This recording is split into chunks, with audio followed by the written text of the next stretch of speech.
Hello, hello everyone. Magandang araw. Maayong adlaw sa Bisaya o maupay nga adlaw ha mga waray-waray, especially ang mga burawanon. So nandito na naman tayo ngayon sa Walmart. Dadalhin ko kayo na naman dito sa mga discounted items. Si Mrs. Discount po ako.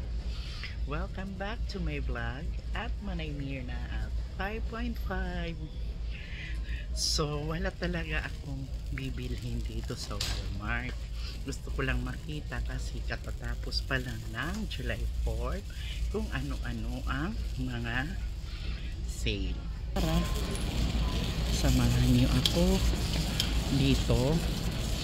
Luto muna tayo sa mga yung about sa mga 4th of July items kasi last time nagpunta kami dito may sale ang t-shirt kaya lang hindi ko nadala ang aking phone kaya hindi ako nakapag so hindi ako nakapag video. Okay, nandito tayo sa okay, so ito tingnan ninyo, it is 75% off. So bali ang paper plate na ito which is 198 magiging 40 cents na lang. So kukuha tayo ng 4 para dito. So 4 lang ang kukunin natin sa 2, 3, 4 bali $2 lang. Ang ginagawa ko nito, kinikip ko ito hanggang sa susunod, hindi naman yan na-expire. At saka bumili nga pala tayo ng yung ano na naman, yung pagkain na naman ni Kurotse, yung pet cat ni Ken. So 8 yung kinuha ko ngayon kasi hindi na siya nabubusog sa isa, dapat 2 na bawat pagkain niya. So punta tayo dito sa mga clearance sale kasi ganyan dito nandito ako sa Walmart.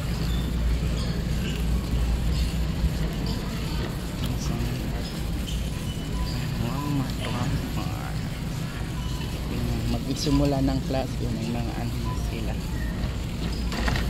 dito. May nakita akong mga wala na yung mga t-shirt lang kaya na hindi ako nadala noon ang linggo kaya hindi ako nakapag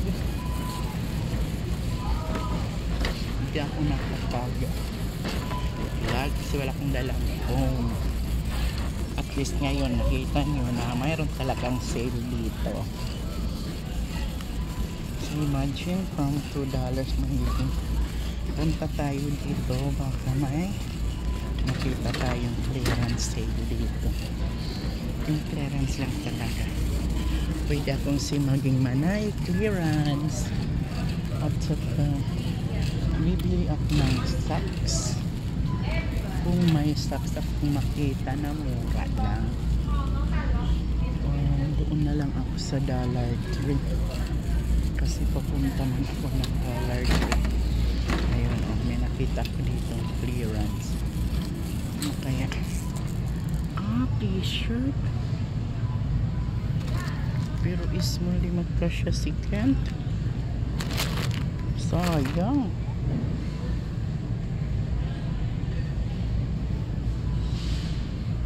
Ito lang ang clearance dito sa kabila, hindi. So punta tayo doon sa sayang, hindi ko naabutan yun. Punta tayo dito sa clearance na $10.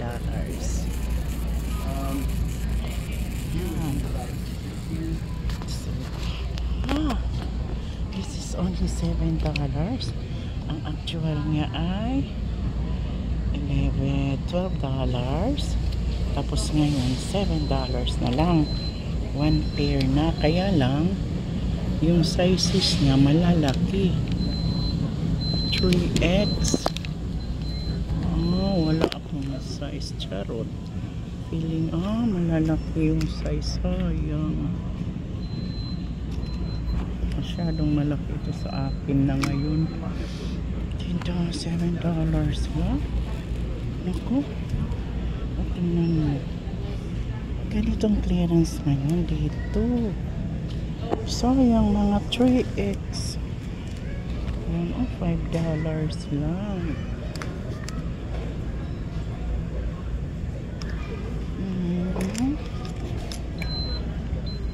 Sorry.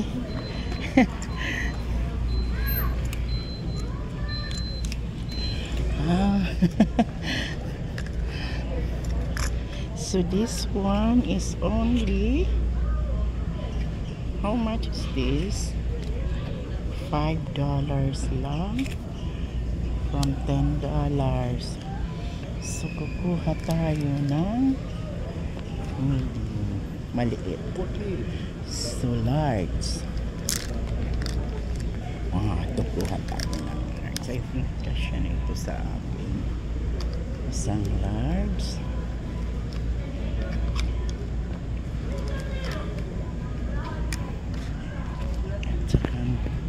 Isang small para sa buntis ko.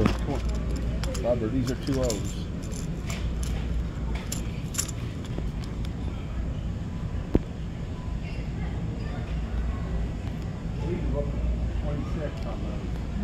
Pwede rin akong bumili ng isang medium para kay Malen.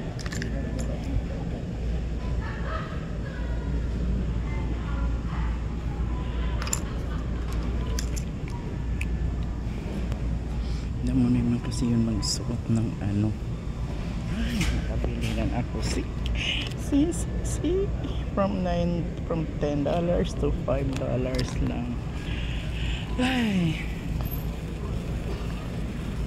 thank you Lord for all the blessings. Sa kasamahan niyo pa ako, namili muna ako ng mga kailangan ko. Maraming salamat sa panonood sa muntiking tab na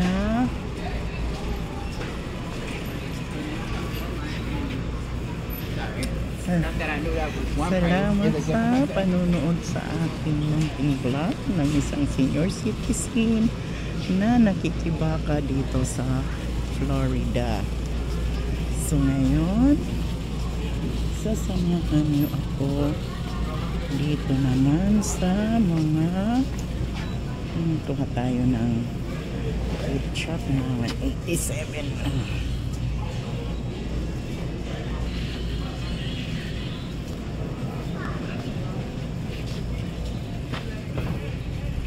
Parang ito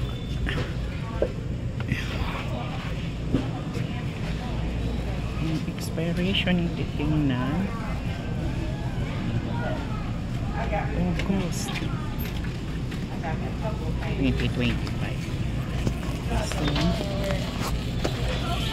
thank you so much. Shout out sa lahat na nag-aano sa akin, nagwa-watch. Bili tayo ng white vinegar. Kung nasaan man kayo ngayon, palagi kayong mag-iingat kasi kami ng aking pamilya ay nag-iingat din. So, ay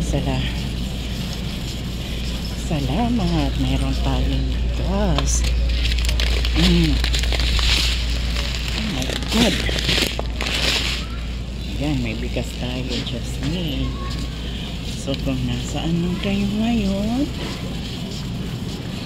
sana palagi kayong masaya at nasa mabuti ang iyong mga karamdaman. And then ang ano ko lang sa ating lahat, maging kontento sa kung anong meron tayo para palagi lang masaya. So kuha tayo dito ng mga ano ba, hindi ako magkuha ng mag chicken feet tayo. Ikutin lang yung chicken feet, $4 lang. Yan o, $4 na chicken feet. Bali ang $4 ay almost 2 pounds. So kuha tayo dito ng carne.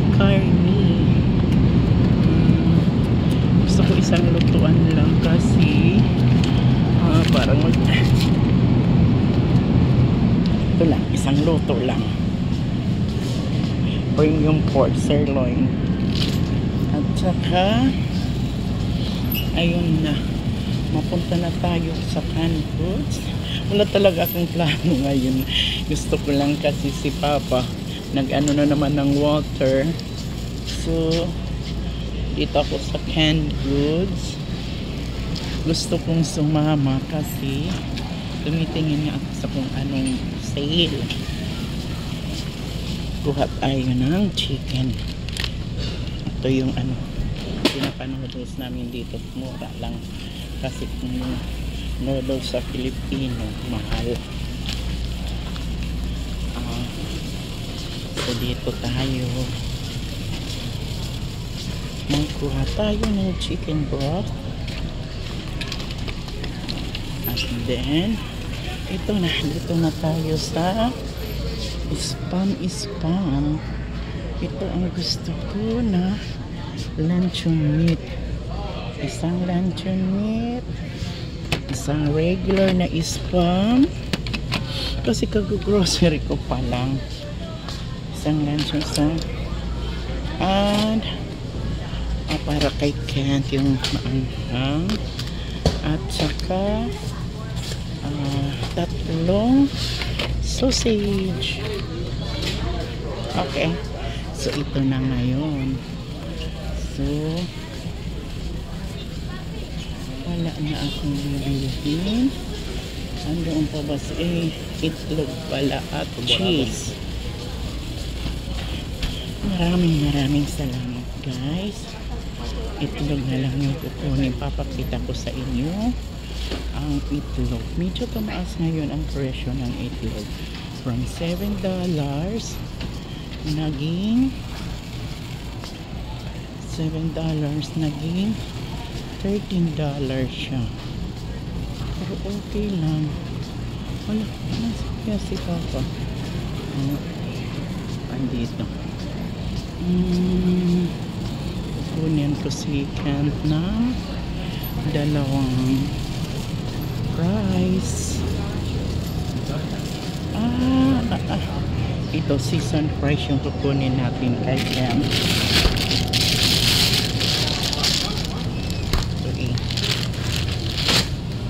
So bali ang fries ay ayan, ayan,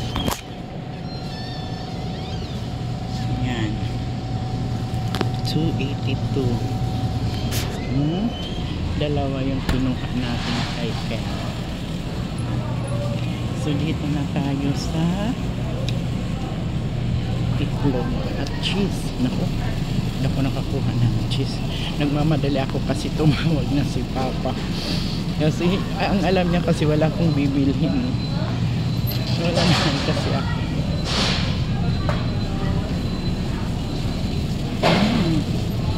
So ngayon, tingnan nyo, $13 na. $13 na. Tapos, pero 60 eggs ito. Installation niya ay matagal pa. August. So, at saka kuha tayo ng cheese. Tapos din Dora na tayo. Maging content po sa kung anong meron tayo guys, so that we will be happy. So, ito yung just lang na wala na yung paborito namin. Wala man. Basta importante may cheese. So ayan na guys, punta na tayo kay Papa. So thank you so much guys. God bless us all. I love you. Bye. Tatawag yan sa akin.